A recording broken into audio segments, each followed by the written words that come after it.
గురువుగారు 72 గంటల్లోనే ఫోన్లోని అద్భుతమైన జ్యోతిష్య పరిష్కారం చూపిస్తారు. నమ్మండి, నమ్మకపోండి, ఇది నిజం. శ్మశాన కాళి రుద్ర చౌడీదేవి ఆరాధకులు #1 వశీకరణ స్పెషలిస్ట్. గురూజీ, మనిషి పుట్టుక నుండి చనిపోయే వరకు వచ్చే అన్ని క్లిష్టమైన సమస్యలకు పరిష్కారం ఇక్కడ లభిస్తుంది. విద్య, ఉద్యోగం, వ్యవహారం, స్త్రీ ప్రేమ, పెళ్లి, సంతానం, స్త్రీ పురుష వశీకరణం, భూవశం, భార్యాభర్తల కలహాలు, కోర్టు సమస్యలు, విడాకుల సమస్యలు, చేతబడి, అప్పుల బాధ, ఇంకా మీకు ఎలాంటి సమస్యలు ఉన్నా 72 గంటల్లోనే శాశ్వత పరిష్కారం చేయబడును. శ్రీ గురుభ్యో నమః. హరి ఓం. గణానాం త్వా గణపతిగుం భవామహే కవిం కవీనాముపమశ్రవస్తమం జ్యేష్ఠరాజం బ్రహ్మణాం బ్రహ్మణస్పద శృణ్వన్నోతభే సీదసాధనం. శ్రీమహాగణాధిపతయే నమః. ప్రణో దేవీ సరస్వతీ వాచేభిర్వాచనీవతే ధీనామవిత్రేవతో.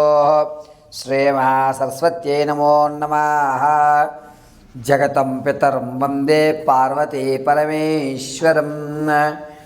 ఈశ్వర మహాదేవి మహారూపి మహాకాళీ మహాలక్ష్మీ మహాసరస్వతి అనుగ్రహ సిద్ధ్యర్థే. అందరికీ కూడా వచ్చేటువంటి 7వ తారీఖు 9వ నెల 2025 పౌర్ణిమ శనివారం రోజు, భాద్రపద మాస శుద్ధ పౌర్ణిమ శనివారం. ఆ రోజు సంపూర్ణమైనటువంటి రాహుగ్రస్త చంద్రగ్రహణం అనేటువంటిది ఏర్పడుతుంది. ఈ రాహుగ్రస్త చంద్రగ్రహణం ఏర్పడటం వల్ల అందులోనూ కర్కాటక రాశి వారికి, శతభిష నక్షత్రయుక్త కుంభరాశి వారికి, కర్కాటక రాశి వారికి ఈ యొక్క గ్రహణము అనేటువంటిది మిక్కిలి దోషంగా గోచరిస్తోంది. అంతేకాకుండా ఈ యొక్క వృశ్చిక రాశి వారు, కర్కాటక రాశి వారు, కుంభరాశి వారు, ఈ 3 రాసుల వారు కూడా చంద్రగ్రహణ ప్రభావం వల్ల వచ్చేటువంటి నెలలో కొన్ని వినూత్నమైనటువంటి మార్పులు చోటు చేసుకుంటున్నాయి. ఆ మార్పులు ఏ విధంగా జరుగుతాయి, ఈ గ్రహణ ప్రభావం వల్ల ద్వాదశ రాశుల వారికి ఏ విధమైనటువంటి ఫలితాలు ఉండబోతున్నాయి, ఏ విధమైన ప్రమాదాలు జరగబోతాయి అనేటువంటిది తెలుసుకుందాం. ఇందులో ముఖ్యంగా భాద్రపద మాస శుద్ధ పౌర్ణిమ శనివారం రోజు గ్రహణము అనేటువంటిది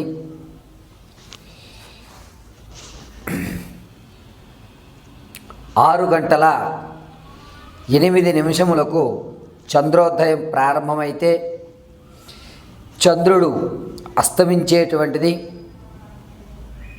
తెల్లవారుజామున 6:27. అయితే గ్రహణ సమయం 5:19 నుంచి గ్రహణ సమయం అనేటువంటిది ప్రారంభమైపోతుంది. గ్రహణము 9:36 నుంచి ప్రారంభం చేసుకుని, జాగ్రత్తగా వినండి, 9:36 నుంచి ప్రారంభం చేసుకుని ఆ యొక్క గ్రహణ మోక్షము అనేటువంటిది, అంటే విడిపోవడం అనేటువంటిది 1:25 గావిస్తుంది. ఈ యొక్క సమయంలో చంద్రగ్రహణం సంభవించడం వల్ల అనేకమైనటువంటి మార్పులు ప్లానెట్లో జరిగి మీ జీవితంలో కొన్ని రాసుల వారికి అద్భుతాలు, మరికొన్ని రాసుల వారికి అనర్థాలు, కొంతమందికి అవకాశాలు అందిపుచ్చుకోవడానికి కావలసినటువంటి సమారాలు, మరికొంతమందికి అనుష్ఠాన పరులకి దేవత యొక్క అనుగ్రహం, పరిపూర్ణమైనటువంటి దేవతానుగ్రహము కలిగేటువంటి గోచరములు జరుగుతున్నాయి. గ్రహణం సమయంలో సాయం వేళ 5 గంటల్లోగా భోజనం ఆచరించేయాలి. ఈ గ్రహణం శనివారం రోజు శుద్ధ పౌర్ణమిలో ఏర్పడుతోంది కావున గర్భిణీ స్త్రీలు ఏ విధమైనటువంటి జాగ్రత్తలు తీసుకోవాలి, అందులోనూ ముఖ్యంగా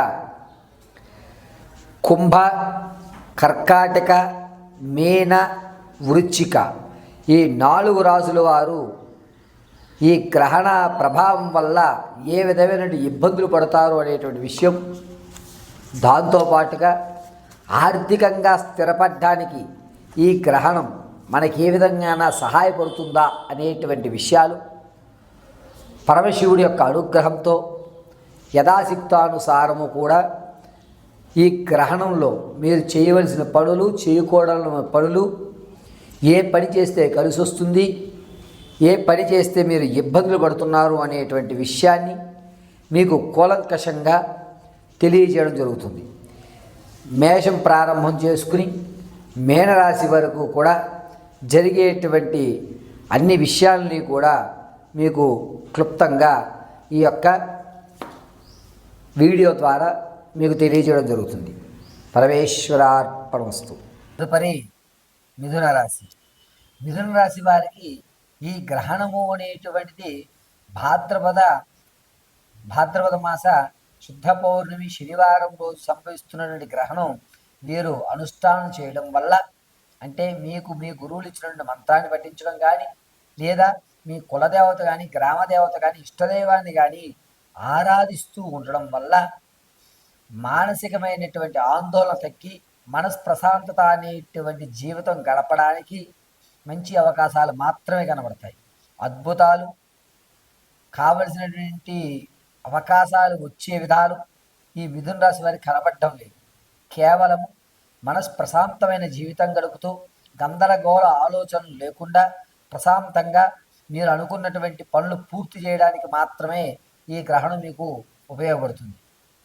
అంతేకాకుండా మిథున రాశిలో వారికి ఈ గ్రహణంలో మీరు చేసేటువంటి జపం ఏదైతే ఉంటుందో దాని ఆధారంగా చంద్రుడు సంతుష్టి చెడి మీకు ఇంతకుముందు గాబరా కానీ ఏదన్నా విషయంలో తొందరపాట్లు అంటారు, అటువంటి వ్యవస్థలు జరుగుతూ ఇంతకుముందు మీరు తీసుకున్న నిర్ణయం ఏదైతే ఉందో ఆ నిర్ణయం వల్ల వచ్చేటువంటి గొడవలు అనేటువంటి తగ్గి వారి యొక్క వాతావరణంలో మీరు శృతిలో తప్పిపోయి గన్నం గట్టెక్కేటువంటి అవకాశం ఈ యొక్క మిథున రాశి వారికి గ్రహణంలో చేసేటువంటి అనుష్ఠానం ఆధారంగా లభిస్తూ ఉంటుంది.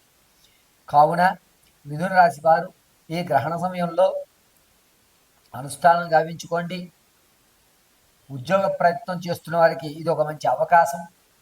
ఉద్యోగంలో ఎప్పటి నుంచో ప్రమోషన్లు చూస్తూ ఎంత కష్టపడినా నా పై అధికారి గుర్తించట్లేదు అనుకున్న వారు ఈ గ్రహణ సమయంలో నారాయణ్ణి జపిస్తూ ఉండడం వల్ల మీ పై అధికారులు మిమ్మల్ని గుర్తించడం, దాంతోపాటుగా మీకు ప్రమోషన్లు ఇచ్చి మీ జీతభత్యం అనేటువంటిది పెరగడం, ఆర్థికంగా ఒక మెట్టెక్కడానికి మంచి అవకాశం కలుగుతూ ఉంటుంది.